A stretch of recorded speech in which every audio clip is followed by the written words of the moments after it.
یعنی اگر تم صدقوں کو ظاہر کر کے دو تو یہ بھی بہتر، اگر چھپا کے دو تو یہ بھی بہتر۔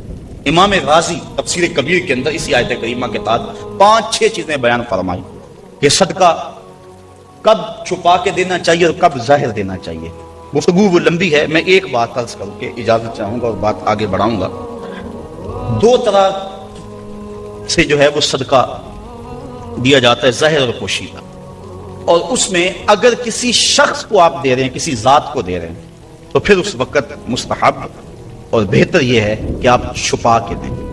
کسی کی مدد ذاتی طور پہ کر رہے ہیں، غریب ہے، بیوہ ہے، یتیم ہے، تو پھر اس کی غربت کا اشتہار نہ لگائیں، پھر بہتر ہے کہ چھپ کے دیں۔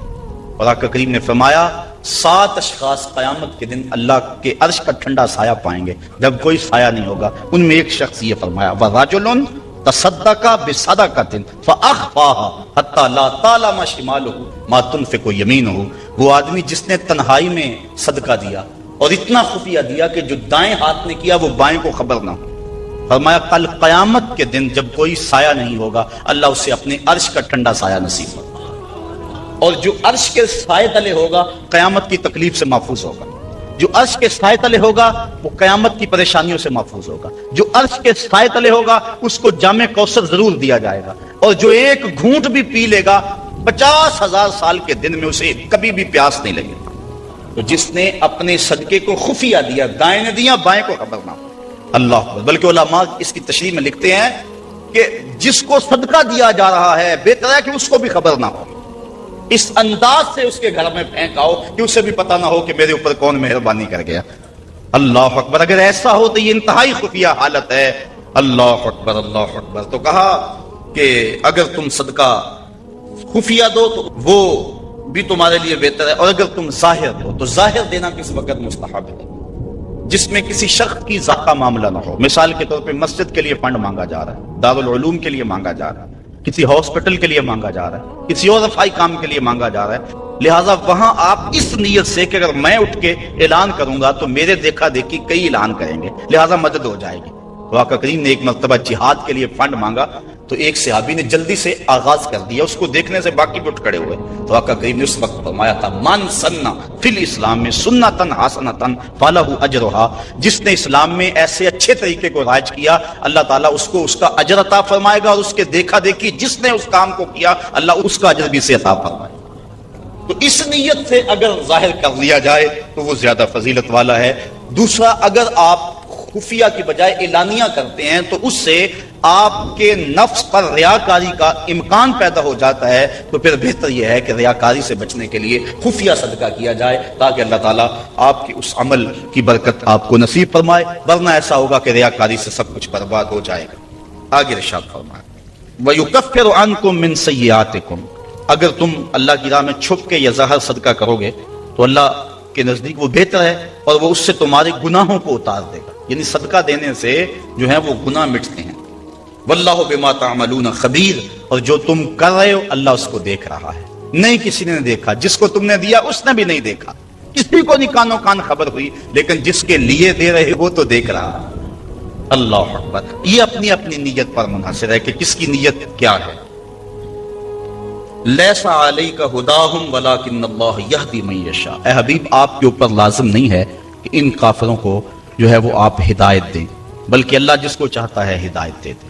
یہ کفار کو صدقہ دینے کے جواز پر آیت نازل ہوئی۔ صحابہ صدقہ اپنا دیتے تھے، اپنوں کو مسلمانوں کو بھی، لیکن ان کے رشتہ دار کافر بھی ہوتے جو پریشان ہوتے، تو دل میں آتا یہ کافر ہیں، تو اللہ تعالیٰ نے اجازت دی کہ ان کو بھی آپ دے سکتے ہیں۔ تو کافر کو صدقہ واجبہ نہیں لگتا، یعنی زکوٰۃ نہیں لگتی، صدقہ فطر نہیں لگتا، اور جو منت کا جو صدقہ ہے وہ نہیں لگتا، واجبہ نہیں لگتا، نافلہ صدقے جو ہیں ویسے تعاون کر دیا جائے تو وہ اس کو لگ جاتا ہے۔ اس کی دلیل قرآن مجید کی یہ آیت ہے۔ وَمَا تُنْفِقُوا مِنْ خَيْرٍ فَلِأَنفُسِكُمْ، اور تم جو اچھی چیز دو تو تمہارا ہی اس میں بھلا ہے، فائدہ تمہیں ہی ہوگا، تمہارا ہی بینک ہے۔ وَمَا تُنْفِقُونَ إِلَّا ابْتِغَاءَ وَجْهِ اللَّهِ، اور تمہیں خرچ کرنا مناسب نہیں مگر اللہ کی رضا چاہنے کے لیے۔ وَمَا تُنْفِقُوا مِنْ خَيْرٍ يُوَفَّى إِلَيْكُمْ، اور جو مال تم خدا کی راہ میں دو گے اس کا تمہیں پورا پورا اجر ملے گا۔ وَأَنْتُمْ لَا تُظْلَمُونَ، تمہارے سے ظلم نہیں کیا جائے گا، جدیا اس کا پورا پورا اجر ملے گا۔ لِلْفُقَرَاءِ الَّذِينَ أُحْصِرُوا فِي سَبِيلِ اللَّهِ، یہ کہا کہ کافروں کو تم صدقہ دے سکتے، لیکن فرمایا تمہارے صدقے کے زیادہ حقدار وہ ہیں کون؟ للفقراء الذین، وہ فقیر لوگ احسروا فی سبیل اللہ، جو اللہ کی راہ کے اندر رکے ہوئے ہیں۔ اس سے مراد احسروا فی سبیل اللہ سے مراد مفسرین نے اصحاب صفہ لیے ہیں۔ یہ 400 کے قریب صحابہ تھے، 300 سے لے کر 400 تک ان کی تعداد مختلف روایات میں آئی ہے، جو مسجد نبوی میں رہتے تھے۔ ان کا نہ کوئی گھر تھا نہ ان کے اہل تھے، بس سارا دن مسجد نبوی میں رہتے۔ حضور نے ان کے لیے ایک چبوترا بنوا دیا جس کو صفہ کا چبوترا کہا جاتا ہے، تو وہ اس پہ بیٹھے رہتے، حضور کے انتظار میں رہتے۔ آقا کریم آتے تو وہ حضور سے دین سیکھتے، بلا تعین اوقات حضور سے دین سیکھتے۔ کسی غزوے پر حضور ان کو چاہتے تو ساتھ لے جاتے، کسی سرایہ پہ بھیجتے تو وہ حضور کے حکم کی جو ہے وہ تعمیل کرتے۔ زیادہ کوشش کرتے کہ وہ لکڑیاں اکٹھی کر کے ان کو بیچ کر اپنے پیٹ کا گزارا کرتے، لیکن مصروفیت چونکہ تعلیم دین میں تھی تو وہ کمائی نہیں کر سکتے تھے۔ اللہ تعالیٰ جل شانہ نے یہاں باقاعدہ یہ بات ارشاد فرما دی، لا یستطیعون ضربا فی الارض، وہ زمین پر چل نہیں سکتے، یعنی باقاعدہ وہ کاروبار نہیں کر سکتے کیونکہ وہ دین کے علم کے لیے رکے ہوئے ہیں۔ کہا تمہارے صدقے کے زیادہ حقدار یہ طلباء ہیں، دین والے لوگ جو سب کچھ چھوڑ کے دین سیکھ رہے ہیں۔ یحسبهم الجاہل اغنیاء من التعفف، سوال نہ کرنے کی وجہ سے اس کو ناواقف آدمی سمجھتے ہیں یہ تو بڑے ٹھیک ٹھاک ہیں، یہ تو غنی ہیں، کیونکہ ہر بندہ اندر نہیں جھانک سکتا۔ وہ کیا کسی نے کہا تھا نا، ہستی پلکوں کے نیچے غم بھی پلتے ہیں، ہستی پلکوں کے نیچے غم بھی پلتے ہیں، مگر کون دیکھتا ہے اتنی گہرائی میں۔ تو وہ بظاہر ان کے چہرے مورے ایسے ہیں کہ لگتا یہ ہے کہ یہ بڑے ٹھیک ٹھاک، ضرورت ہی نہیں ہے، لیکن مالداروں کے اوپر لازم ہے کہ ان کو بھی تلاش کریں جو مانگتے نہیں اور ان کے گھر جا کے ان کی اعانت کر کے آئیں۔ اللہ نے اپنے محبوب سے مخاطب کر کے کہا، تعرفہم بسیماہم، محبوب تو ان کی پیشانیوں سے پہچان لیتا، لوگ نہ جانے تجھے تو پتا ہے۔ حضرت ابو ہریرہ رضی اللہ تعالیٰ عنہ باہر آ کے بیٹھ گئے، کہتے مجھے بھوک بڑی لگی ہوئی تھی اور اتنی بھوک کہ گزارا نہیں ہو رہا تھا، بیٹھا نہیں جا رہا تھا۔ میں نے کہا کوئی آدمی گزرتا میرے چہرے کو دیکھ کے پہچان لے گا۔ پھر ایک صحابی آئے، میں نے ان سے ایک مسئلہ پوچھا، وہ مسئلہ بتا کے چلے گئے۔ دوسرے آئے، میں نے قرآن کی آیت کے بارے میں پوچھا، وہ بتا کے چلے گئے۔ پھر دل و قلب و نگاہ کے مرشد اولین آ گئے۔ میں نے حضور سے مسئلہ پوچھا، حضور نے کہا ابو ہریرہ بھوک لگی ہوئی ہے؟ میں نے کہا ہاں حضور بھوک لگی ہے۔ پوچھا مسئلہ؟ آقا کہ میں بھوک لگی ہے، ہاں حضور بھوک لگی ہے، مسئلہ ہی یہی تھا۔ کہتے ہیں آ جاؤ میرے ساتھ آ جاؤ۔ پھر وہ روایت آپ علماء سے سنی کہ حضور اندر چلے گئے، اجازت دی۔ حضرت ابو ہریرہ فرماتے ہیں میں دیکھا دودھ کا ایک پیالہ پڑا، کہا ابو ہریرہ جاؤ جو صفہ پہ بیٹھے ان کو بھی بلا لاؤ۔ میں سوچا وہ تو 70 ہیں اور دودھ کا پیالہ ایک، لیکن حضور کا حکم تھا، میں بلا لایا، کہا اب ان کو پلاؤ۔ کہا پریشان تھا لیکن جب پہلے نے پیا ذرا بھی کم نہ ہوا۔ میں سمجھ گیا حوض کوثر کی نہروں سے کنیکشن جڑ گیا۔ کہا کہ ان سب کو پلاؤ، کہا ایک نے پیا، پھر دوسرے نے پیا، 70 آدمی دودھ پی گئے۔ اللہ اعلیٰ فرماتے ہیں ہاں جناب ابو ہریرہ کیسا تھا وہ جام شیر جس سے 70 سالوں کا دودھ سے منہ بھر گیا۔ اللہ اکبر۔ کہتے ہیں پھر حضور نے مجھے پلایا، کہا اور پیو اور پیو، حتیٰ کہ میں سراب ہوا، حضور اب نہیں پیا چاہتا۔ پھر آقا کریم وہ پیالہ لیا۔ استاذ مکرم فرمایا کرتے تھے یہ تو دیکھتے ہو کہ ایک دودھ کا پیالہ 70 کے لیے کافی ہو گیا، یہ بھی تو دیکھو کونین کا سردار اور 70 کا جوٹا پی رہا، اس پہلو پہ بھی ذرا نظر جائے۔ اللہ اکبر۔ تو کہا محبوب تم تو جانتے ہو ان کے چہروں سے، اللہ اکبر، کہ وہ لوگوں سے سوال نہیں کرتے، لا یسألون الناس الحافا، وہ لوگوں سے لپٹ کر سوال نہیں کرتے، بڑے خوددار ہوتے ہیں۔ عموماً ایسے لوگوں کی تلاش بڑی ضروری ہے کہ جو لوگوں سے سوال نہیں کرتے، ورنہ ہم نے دیکھا ہے کہ جو لوگ مانگنے والے ہیں، سوال کرنے والے ہیں، وہ تو لاکھوں روپے جمع کر لیتے ہیں، اور جو بیچارے عزت نفس کا لحاظ رکھنے والے ہوتے ہیں ان تک کوئی بھی نہیں پہنچتا۔ آپ دیکھ لیں، اپنے معاشرے کے اندر سروے کر کے دیکھ لیں، یہ ہماری ذمہ داری ہے، محروم تک بھی پہنچنا اور سائل تک بھی پہنچنا۔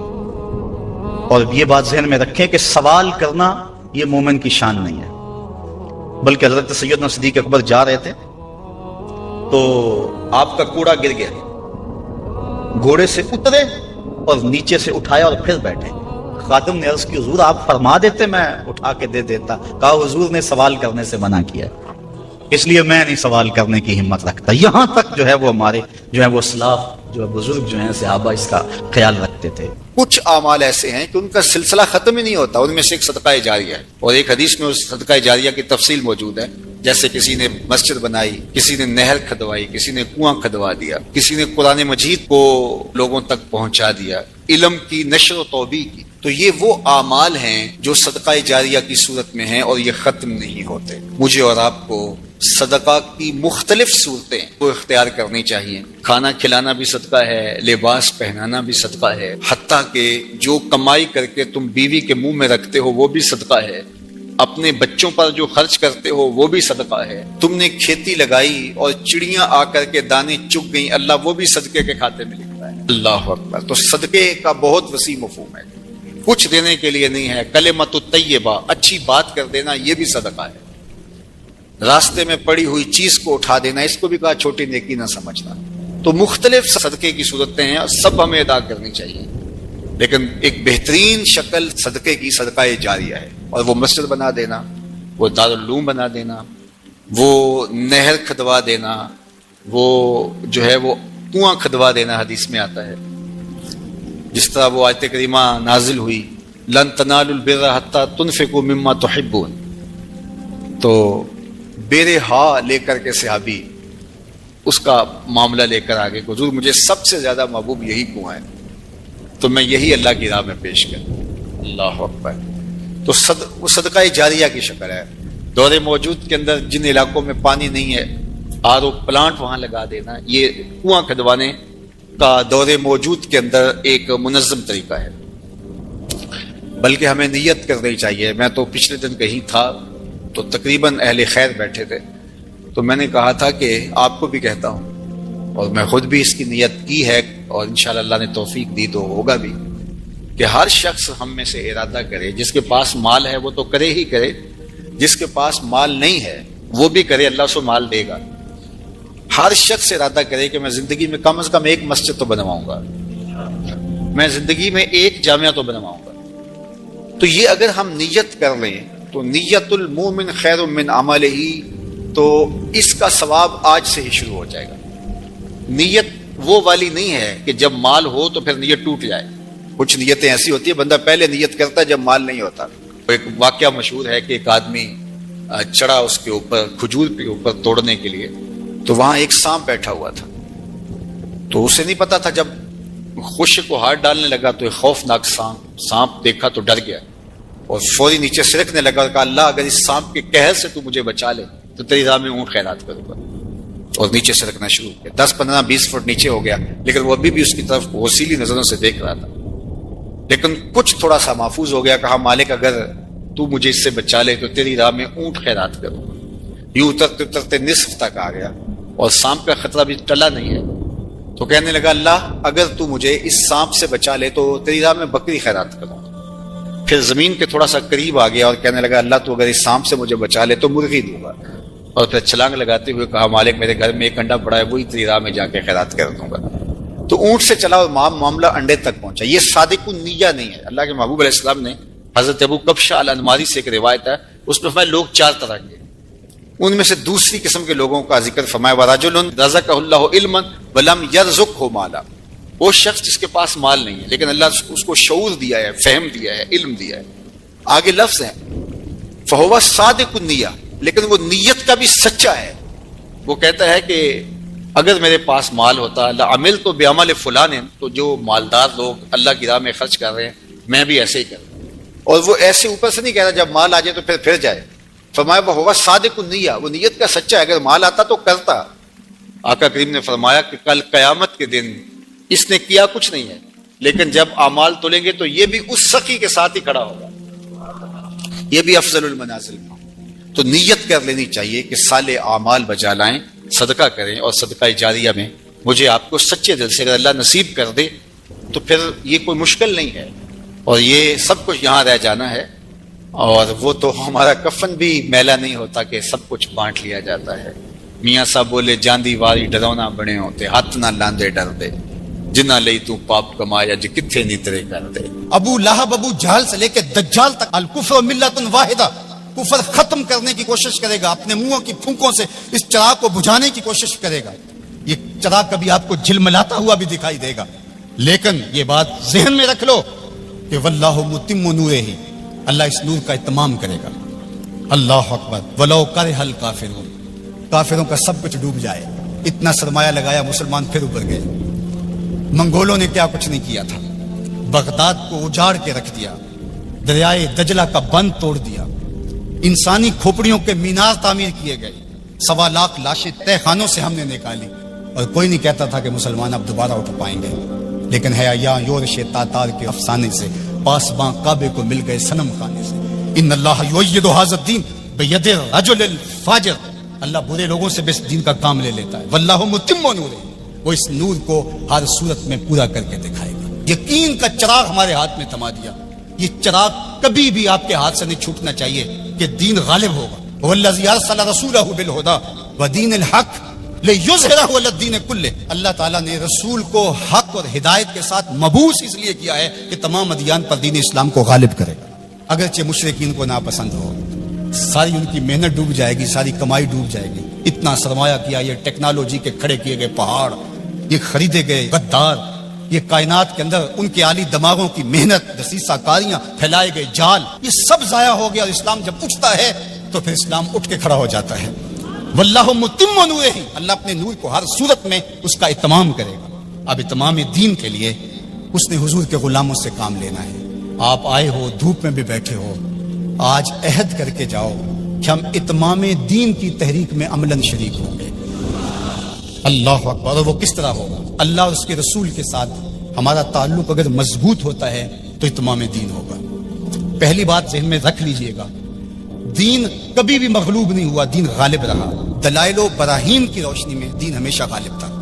سیاسی طور پہ ہم مغلوب ہوئے اور ٹیکنالوجی میں ہم مغلوب ہوئے، مختلف جگہوں پہ مختلف ذرائع میں ہم مغلوب ہوئے، لیکن اپنی فطری صداقت کے اعتبار سے دین کبھی مغلوب نہیں ہوا۔ دیگر عنوانات سے ہماری مغلوبیت ہے، اسلام اپنے فطری مزاج کے ساتھ غالب ہے۔ اللہ اور اس کے رسول کے ساتھ ہمارا تعلق مضبوط ہونا چاہیے، سطحی نہیں ہونا چاہیے، ہمارا تعلق مضبوط ہونا چاہیے۔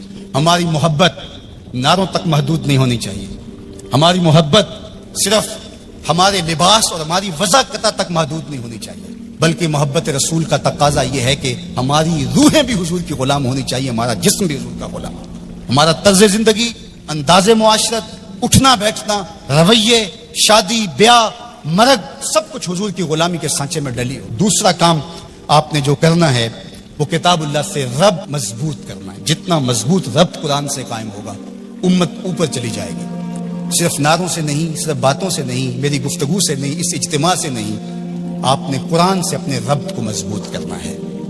کوئی دن آپ کا نہ گزرے قرآن کے بغیر۔ ہم اپنے ابلاغ کو مؤثر بنائیں، اور یہ صرف مبلغین کے لیے ہی نہیں ہے، یہ ہر شخص ذمہ دار ہے کہ وہ حضور کے دین کے میسج کو آگے منتقل کرے۔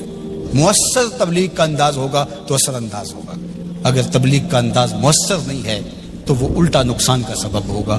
اخلاق و کردار کی خوبصورتی ہر صورت کے اندر اس امت کو حاصل کرنی ہوگی۔